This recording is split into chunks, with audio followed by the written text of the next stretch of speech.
And welcome to English Sutra by doctor Swati Sharma. कैसे हैं आप सभी? मैं डॉक्टर स्वाति शर्मा आप सभी का बहुत बहुत स्वागत करती हूँ। और ये जो आज का वीडियो मैंने बनाया है ये बेसिकली उन स्टूडेंट्स के लिए है जो ट्रांसलेशंस को नहीं कर पाते हैं, ट्रांसलेशन में हार मान जाते हैं, तो उनके लिए ये वीडियो है। आप भी ये सोचेंगे कि ट्रांसलेशन इससे आसान तरीके से हमने पहले क्यों नहीं करी। चलिए इस बात को थोड़ा सा मैं इलाबरेट कर देती हूँ। एक चीज को ये याद रखिएगा, मुझे पढ़ाते हुए कई साल हो गए हैं, लेकिन आज भी मैं रोज पढ़ती हूँ और पढ़ने के साथ ही मैं जो है रोज नई नई चीजें सीखती हूँ। तो मुझे ये लगता है कि लेकिन आजकल जो मैं एक ट्रेंड देख रही हूँ वो ट्रेंड ये है कि मुझे कुछ आए ना आए मगर मुझे दूसरों को ज्ञान बांटना बहुत जरूरी है। तो प्लीज ये इस तरीके के लोग जो होते हैं उनसे बिवेयर रहिए और आप उनके चैनल के टीआरपी बढ़ा के उनको तो मोनेटाइजेशन, उनको मॉनेटरी फायदा पहुंचा रहे हैं, अगर कहीं ना कहीं आप अपने दिमाग को जो है वो करेक्ट कर रहे हैं। तो इस बात का, मेरी एक बात को ध्यान से सुनिएगा, ट्रांसलेशन कहाँ इंपॉर्टेंट है ये बेसिकली जो मैं बता रही हूँ मेरे बीसीएस जे के प्यारे स्टूडेंट्स के लिए है, जिनके लिए ट्रांसलेशन बहुत आवश्यक है। उनके लिए ट्रांसलेशन उतनी ही आवश्यक है जितनी वो लॉ पढ़ते हैं, Hindi to English and English to Hindi. जो मेन प्रॉब्लम्स हमारे पास आती हैं वो ये आती हैं, मैम हमसे सेंटेंस जो है वो लंबे लंबे सेंटेंसेस ट्रांसलेट नहीं होते हैं। एक बात मैं आपको बताऊं, किसी भी अपर लेवल के एग्जाम में घोड़ा घास खाता है और राम पानी पीता है जैसे क्वेश्चंस, जैसे सेंटेंसेस ट्रांसलेट होने के लिए नहीं आते। लेकिन ये हमारे उसकी विडंबना है कि यही से सिखाया जाता है। और एक चीज और मैं आप लोगों को बताऊं, केवल टेंसेस सीख लेने से या टेंसेस को कंठस्थ कर लेने से अगर ट्रांसलेशन हो गई होती तो सारे लोग जो हैं वो आराम से ट्रांसलेशन करके बैठे हुए होते। तो मैं जिस मेथड से आपको ट्रांसलेशन, मैं आज आप लोगों को थोड़े बहुत पॉइंट्स ही बताऊंगी कि ट्रांसलेशन कैसे करे जाएंगे। अगर आपको ये वीडियो पसंद आता है, आप इस सीरीज को कंटिन्यू करवाना चाहते हैं, तो आप इस वीडियो को शुरू से अंत तक जरूर देखिएगा। मुझे बताइएगा अपने कमेंट्स में कि क्या आप ट्रांसलेशन सीरीज को कंटिन्यू करना चाहते हैं या नहीं। अगर आपने मुझे कमेंट्स नहीं भेजे तो मैं सीरीज को कंटिन्यू शायद नहीं कर पाऊंगी, लेकिन अगर आप मुझे एक भी व्यक्ति कमेंट करेगा तो मैं इस सीरीज को जरूर कंटिन्यू करूंगी। ये आपके बेनिफिट के लिए, ट्रांसलेशन जे वालों के लिए तो है ही, पीसीएस जे वालों के लिए। इसके अलावा भी कोई भी स्टूडेंट अगर ट्रांसलेशन सीखना चाहता है तो ये उसके लिए भी इम्पॉर्टेंट है। और दूसरी बात ये भी है कि आजकल हर एक कोई जो है वो टीचर बन गया। टीचर बनना इतना आसान नहीं है। आजकल तो ऐसा लगने लगा स्टूडेंट्स कम हो गए या टीचर्स ज्यादा हो गए। टीचर बनने के लिए ना बहुत मेहनत करनी पड़ती है, बहुत कुछ जो है आपको ना इतना, आपको स्टूडेंट्स के पॉइंट ऑफ व्यू से सोचना पड़ता है, तब कहीं जाकर आप टीचर बनते हैं। तो इसीलिए सस्ते माल के चक्कर में मत पड़िए, सस्ती चीजों के चक्कर में मत पड़िए। ये देखिए what is beneficial for you, then only you will be able to learn. और इसीलिए आप लोग इस वीडियो को जरूर देखिए, मेरी जो बातें हैं उनको ध्यान भी दीजिएगा कि कैसे सिर्फ ट्रांसलेशन टेंसेस से नहीं होता। पूरे 6-6 महीने लोगों को टेंसेस पढ़ा के और ट्रांसलेशन जो है उनसे करवाया जाता। अगर ट्रांसलेशन से टेंसेस हो गए, टेंसेस से ट्रांसलेशन हो गया होता तो बहुत कुछ जो है वो हो जाता। आप सोचेंगे मैम ने ये तो क्या दिया कि टेंसेस से ट्रांसलेशन नहीं होता। भाई टेंसेस से ट्रांसलेशन, और टेंसेस पार्ट है, टेंसेस के बिना ट्रांसलेशन भी नहीं होगा। लेकिन टेंसेस के अलावा स्टूडेंट को ये भी बताना पड़ता है, जितनी जो ग्रामर है ना, जो कॉम्पिटिटिव वाली ग्रामर है, उस ग्रामर को इसमें लाना पड़ता है। ये बताना पड़ता है भाई ग्रामर के इन कॉन्सेप्ट्स को तुम ट्रांसलेशन करते हुए कैसे यूज कर सकते हो। ठीक है, इन कॉन्सेप्ट को कैसे यूज कर सकते हो ये बताया जाता है। जैसे अगर आपको मैंने ये बता दिया कि सुपरलेटिव डिग्री ये होती है, तो सुपरलेटिव डिग्री से संबंधित अगर सेंटेंस आ गया तो तुम्हें ट्रांसलेट करना भी तो आना चाहिए।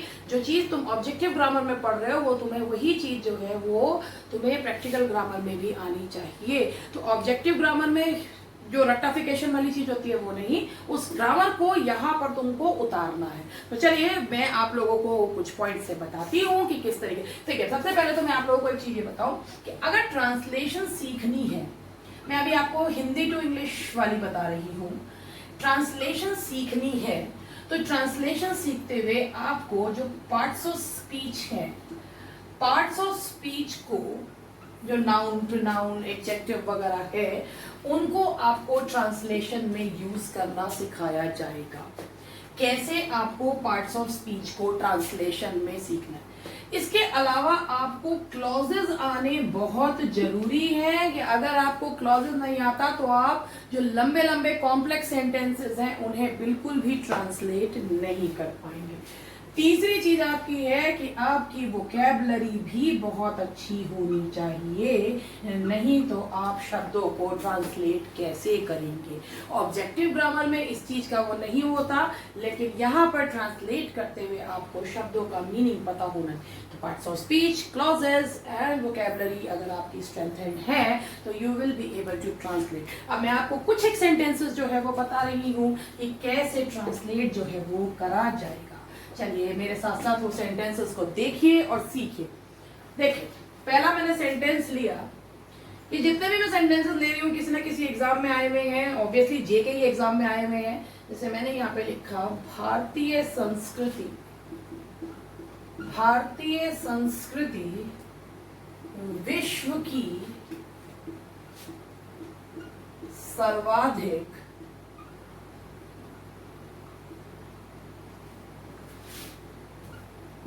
प्राचीन संस्कृति है। देखिए अब मैं इसको ना आपको पार्ट ऑफ स्पीच से तोड़ के सिखाऊंगी। देखिए भारतीय संस्कृति विश्व की सर्वाधिक प्राचीन संस्कृति है। एक चीज ये याद रखिएगा, किसी भी सेंटेंस का जो स्ट्रक्चर होता है वो होता है subject plus verb plus object. जब भी हमें ट्रांसलेशन करनी है तो हमें वर्ब के बारे में ये जानना होगा कि वो हेल्पिंग वर्ब है या वो मेन वर्ब है। ठीक है, अब इसमें भी मैं आपको छोटी छोटी चीजें बताऊंगी तो आपको पता है कि जैसे इसमें हेल्पिंग वर्ब है तो वो है, था, ये इस पे ही हो जाता है, था, थे, थी, हूं, ये इन पे खत्म होता है।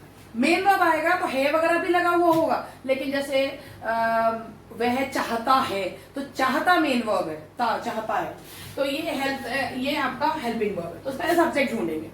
अब हमने पूछा संस्कृति है, भारतीय संस्कृति विश्व की सर्वाधिक प्राचीन संस्कृति है।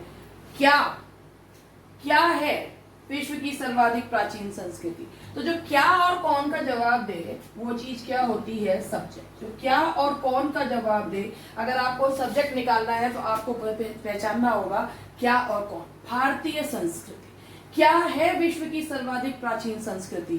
कौन है विश्व की सर्वाधिक, कौन है विश्व की सर्वाधिक प्राचीन संस्कृति? भारतीय संस्कृति। तो जो क्या और कौन का जवाब दे तो उसको क्या कहते हैं? That is your subject. तो भारतीय संस्कृति। अब भारतीय संस्कृति को हमें बनाना है तो ये देखिए जो सब्जेक्ट होता है वो या तो नाउन होता है या प्रोनाउन होता है। भारतीय संस्कृति, अब इसमें नाउन क्या है? संस्कृति। संस्कृति नाउन है और उसके पहले, नाउन के पहले जो भी चीज लगे वो चीज क्या हो जाती है? एडजेक्टिव। तो आपको इसमें है भारतीय संस्कृति, तो ये आपका नाउन क्या है? भारतीय संस्कृति। तो आप क्या कहेंगे? अब देखो भारतीय, भारतीय है आपका एडजेक्टिव, इंडियन कल्चर। उसके बाद आपको लेना है वर्ब, चाहे वो हेल्पिंग हो चाहे वो मेन हो। इंडियन कल्चर इज क्या है? विश्व की। जो वर्ब से पूछने पे क्या और कौन का जवाब दे वर्ब के बाद, वो चीज क्या हो जाती है? ऑब्जेक्ट। भारतीय संस्कृति क्या है?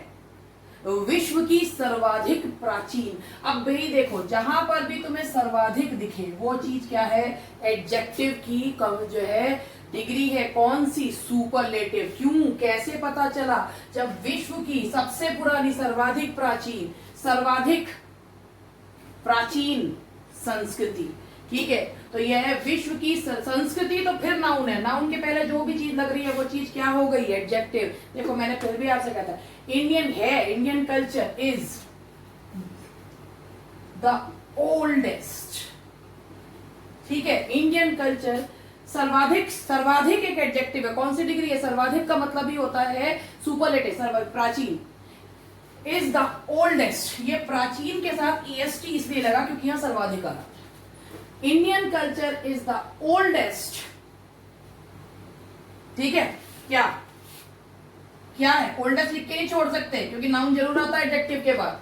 Indian culture is the oldest culture कहां है इन द वर्ल्ड, विश्व की। Indian culture is the oldest culture in the world. तो अब आप इस चीज को देखिए, इसे हम ऐसे भी लिख सकते हैं, Indian culture is the oldest culture in the world. या अब ये देखो, अब मैं आपको एक चीज और बताऊं, वह कक्षा की सबसे लंबी लड़की है।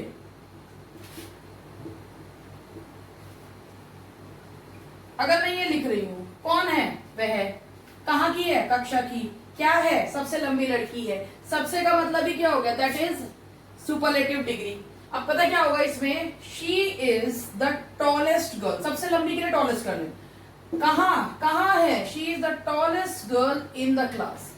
इन the class, of the class नहीं लगाएंगे, इन द क्लास लगाया जाएगा। जब प्लेस में और दो प्रेपोजिशंस यूज करते हैं, ऑफ और इन, ये कहां यूज करते हैं मैं इसके आपको आगे बात समझाऊंगी। She is the tallest girl in the class.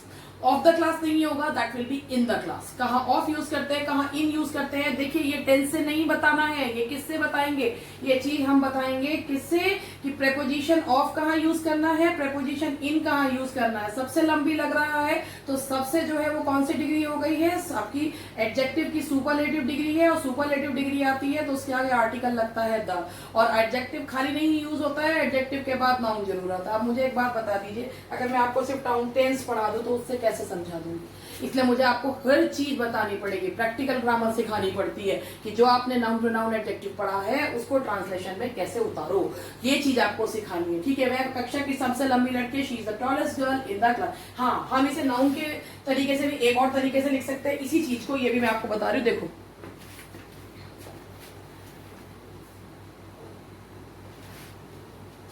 एक और तरीका है, ये नाउन के हम लोग पॉसेसिव केस में सीखते हैं। Indian culture is the world's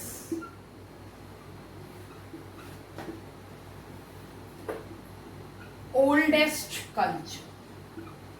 Indian culture is the world's oldest culture. अब जी मुझसे पूछा मैम वर्ल्ड एपोस्ट्रोफी एस क्यों लगाया। देखो नाउन के पॉसेसिव केस का ये आपका नाउन के पॉसेसिव केस का ये कॉन्सेप्ट है कि यदि सुपरलेटिव डिग्री के पहले प्लेस नाउन आए तो उसमें एपोस्ट्रोफी एस लगा दो। जैसे मैंने कहा कि विश्व की सबसे प्रसिद्ध इमारत, तो वैसे का के लिए नॉन लिविंग थिंग्स के लिए ऑफ यूज करते हैं, लेकिन विश्व की सबसे प्रसिद्ध इमारत, वर्ल्ड्स मोस्ट फेमस बिल्डिंग। तो मैंने यहां पे ये देखा कि ये प्लेस, ये अगर सुपरलेटिव डिग्री के पहले प्लेस नाउन आए तो उसमें एपोस्ट्रोफी एस का यूज करते हैं। आज ये कॉन्सेप्ट किसका है, ये कॉन्सेप्ट है नाउन का। और नाउन अगर आपको ये चीजें पता नहीं तो उटपटांग ट्रांसलेट ही करोगे। तो मेरा जो सिखाने का तरीका है वो ये है कि आप लोगों को ये बताया जाए कि आप कैसे ग्रामर के कॉन्सेप्ट्स को अपने ट्रांसलेशन में उतारें। तो यहां तक है वर्ल्ड्स मोस्ट फेमस बिल्डिंग। उसके बाद आते हैं, चलिए वर्ल्ड्स, ये द होना चाहिए, the world's most famous building. अब आगे बढ़ते हैं, एक और आपको करवाती हूं। देखिए ऐसे ही समझाऊंगी आप लोगों को। देखो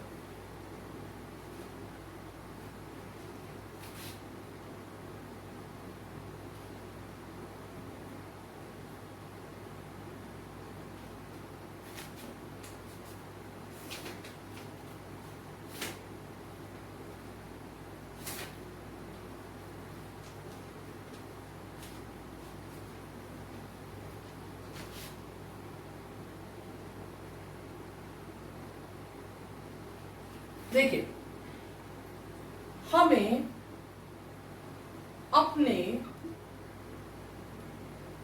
राजनीतिक लोकतंत्र को सामाजिक लोकतंत्र भी बनाना चाहिए। अब देखो ये कोई ज्यादा मुश्किल सा नहीं है, हमें अब हमें वही सब्जेक्ट क्या बनाना चाहिए, राजनीतिक लोकतंत्र को सामाजिक लोकतंत्र भी बनाना चाहिए। किसे? हमें। तो हमें ये करना है, वी मस्ट, चाहिए, बनाना चाहिए, शुड भी लगा सकते हैं, चाहिए जगह पे आता है वी शुड, बनाना चाहिए, वी शुड मेक, वॉट, हमें, किसे बनाना चाहिए, हमें, कौन है वो जिसे बनाना चाहिए, हमें, वी शुड मेक क्या, अपने के लिए, ये देखो ये हो गया आपका possessive adjective, we should make, देखो शुड, अगर शुड कोई भी मॉडल ऑक्सिलरी अगर आ रहा है तो मॉडल ऑक्सिलरी के बाद जो वर्ब की फॉर्म लगती है वो फर्स्ट फॉर्म लगती है। We should make our political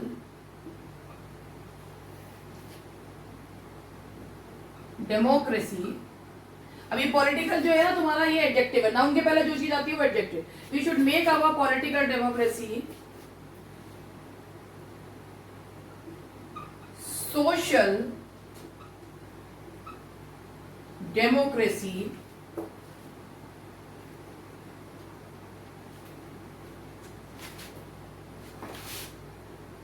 भी।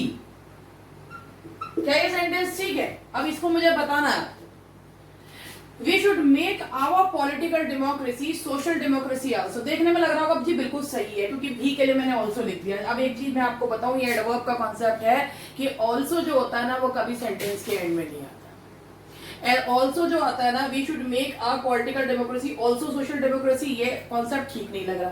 अब हम क्या करेंगे, भी बनाना है। भी के लिए सेंस में क्या करेंगे, या तो आप लगाओ टू हमेशा उस शब्द के बाद लगता है जिसे वो मॉडिफाई करता है। जैसे मैंने कहा I to want this dish, to एक ऐसा एडवर्ब है जो जिस भी वर्ड के बाद लगता है उसको ही मॉडिफाई करता है। I to want this dish का मुझे भी यह डिश चाहिए, I want this dish too, इसका मतलब मुझे ये डिश भी चाहिए। तो अब यहाँ पे भी, सामाजिक लोकतंत्र भी बनाना चाहिए तो टू लिख दो, टू ना लिख के या तो एज वेल लिख दो, लेकिन ऑल्सो का यूज नहीं करना। और एक और गलती है सेंटेंस में, we should make our political democracy a social democracy to.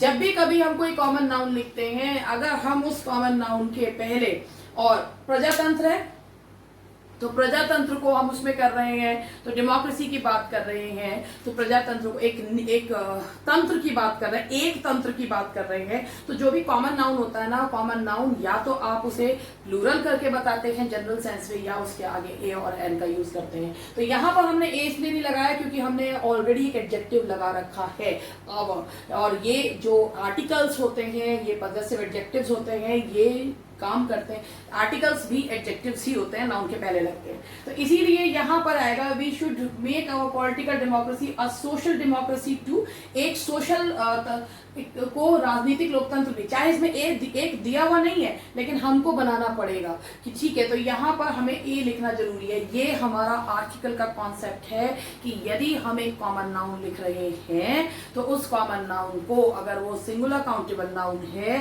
तो या तो आप उसके आगे ए या एन लगाओगे या उसे प्लूरल कर दोगे। जैसे मैंने कहा कि शिक्षक को पंक्चुअल होना चाहिए, ठीक है, समय का पाबंद होना चाहिए। टीचर शुड बी पंक्चुअल, देखने में ठीक लग रहा है, बिल्कुल गलत है, क्योंकि टीचर एक कॉमन नाउन है, उसके आगे जब तक ए और एन नहीं जोड़ोगे वो सेंटेंस गलत हो जाएगा। ये छोटे छोटे कॉन्सेप्ट्स हैं जो आप लोगों को सिखाए जाते हैं, और जिन चीजों को जो मैं आप लोगों को सिखाती हूँ, अगर आपको ये चीज समझ में आ रही है कि कैसे प्रैक्टिकल, कैसे ऑब्जेक्टिव ग्रामर को मैंने ट्रांसलेशन में उतारा, तो आप प्लीज मुझे जरूर बताइएगा, और इसी सीरीज को कंटिन्यू रखते हुए आगे का करवाऊंगी आप लोगों को कल। ठीक है, चलिए मिलते हैं कल। That's all for today.